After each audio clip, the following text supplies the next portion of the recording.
if you are a D, or you know somebody important to you, close to you, who is a D, this is what a D should do personally to be more adaptable, to improve themselves.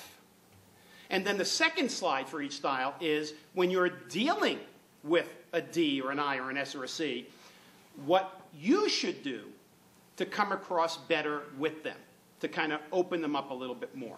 So let's start with what Ds need to do. They need to become better listeners.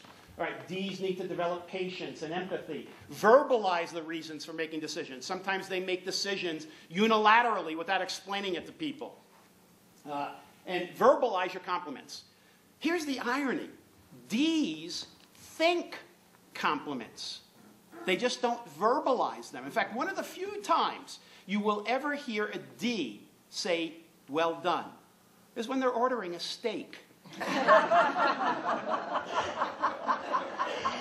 If you feel that you hear yourself saying a compliment, and I'm telling you this from my perspective, because I frequently have been criticized for not complimenting.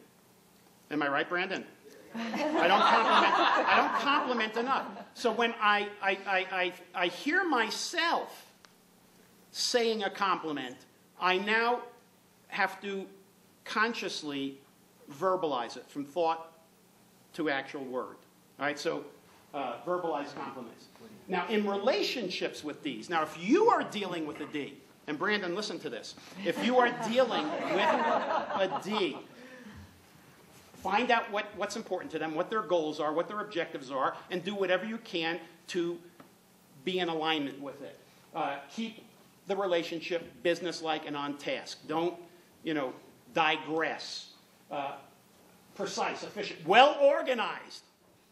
All right? Don't call up and say, oh, I forgot why I'm calling. With a D, if you know you're calling it, write it down before you call. And if you want them to make a decision, provide options with a brief supporting analysis. Options. 2 or 3 options. That's it.